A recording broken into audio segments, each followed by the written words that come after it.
Cette explication doit être abandonnée à cause de deux nouvelles découvertes.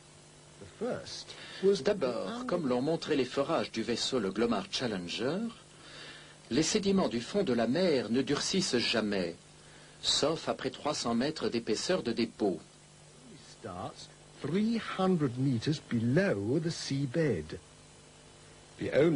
À l'exception des Schatz, qui peuvent commencer à durcir au bout de 100 mètres. 100 meters below the sea bottom. The second discovery... L'autre découverte faite en laboratoire montre que lorsque le niveau de la mer baisse et que les sédiments humides sont exposés à l'air, des cassures surviennent entre certaines strates suivant le procédé de dessiccation. Aussi ces joints ou ces cassures ne dépendent-ils pas de la durée? Ces expériences ont été menées par une équipe de spécialistes au cours de nombreux mois dans des conditions rigoureuses, en laboratoire. Tout a été filmé et peut être vu librement. Ces expériences confirment un fait vital pour l'histoire de la sédimentologie. Les strates ne donnent aucune indication d'âge. Guiberto a montré que les strates que vous pouvez voir dans ces bancs dépendent de la vitesse du courant. Elles ne se déposent pas les unes sur les autres au cours des âges. Elles se forment latéralement de la même manière que les bancs. Pourquoi donc est-ce si important ? Tout simplement parce qu'on a utilisé les strates pour dater les roches sédimentaires et les fossiles qui s'y trouvent, et cela depuis un siècle. Or, pour la première fois, on a expliqué le mécanisme de la formation des strates. Il est évident qu'on ne peut plus se servir des strates pour évaluer l'âge des fossiles ou des roches. Certains fossiles des strates inférieures pourraient parfaitement être plus récents que ceux des strates supérieures.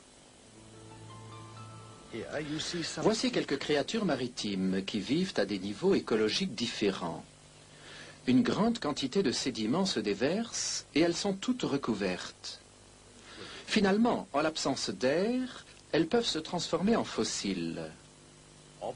Bien entendu, les animaux marins ensevelis dans la strate supérieure et ceux de la strate inférieure ont le même âge, puisqu'ils sont dans la même couche de sédiments. Ensuite, une autre épaisse couche de sédiments arrive et d'autres créatures maritimes sont emprisonnées. Mais le plus important est de comprendre que celles en haut de la couche précédente ont été ensevelies avant celles en bas de la dernière couche. Ainsi, ce fossile là-haut est plus ancien que celui-là en bas.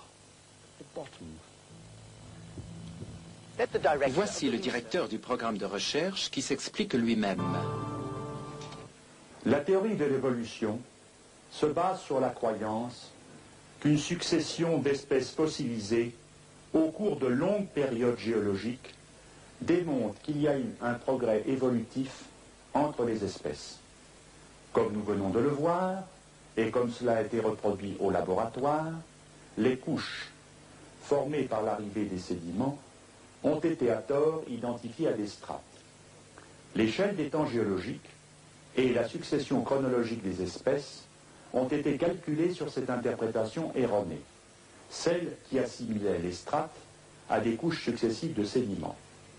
Une même couche de sédiments peut être divisée en parties de plusieurs strates.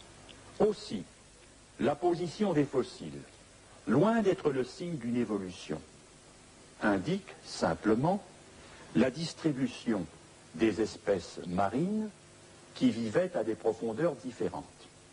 La théorie de l'évolution n'est donc pas corroborée par la géologie.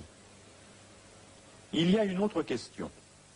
Si donc ces créatures à l'état de fossiles dans les roches ne présentent aucune évolution de l'une à l'autre, auraient-elles pu vivre en même temps à la même époque? Puisque nous savons aujourd'hui que pour se former, les roches n'ont pas besoin de beaucoup de temps, mais plutôt d'une quantité suffisante de sédiments, on peut donc penser légitimement que toutes ces espèces pouvaient vivre à la même époque. Ce que nous voyons est donc un immense cimetière sur la surface de la Terre où reposent des milliards et des milliards de fossiles qui auraient bien pu être victimes d'une même catastrophe. Le seul fait que leur reste ait été conservé dans de vastes quantités de roches sédimentaires, formées elles-mêmes par l'action de l'eau, est une claire indication que cette catastrophe aurait bien pu être une inondation à l'échelle terrestre.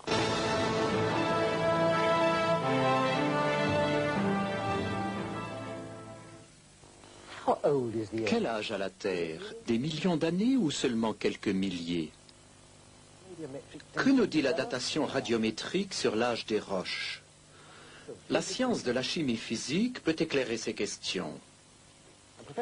Le professeur Boudreau, qui enseigne la chimie inorganique et physique dans une université de la Nouvelle-Orléans, en Louisiane, a approfondi ce sujet et devrait pouvoir nous éclairer. Professeur Boudreau, un peu plus haut dans ce film, nous avons appris que les strates et les fossiles des roches sédimentaires ne donnent aucune indication sur l'âge de ces roches. Y aurait-il d'autres méthodes, telles que la datation au carbone 14, qui pourraient déterminer l'âge des fossiles et des roches?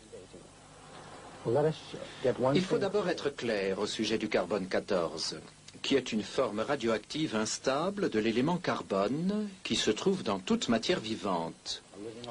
Un organisme vivant absorbe et rejette pendant sa vie du carbone, dont une petite partie est du carbone 14.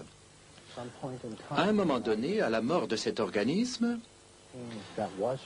le carbone 14 présent reste ce qu'il est à l'heure de la mort.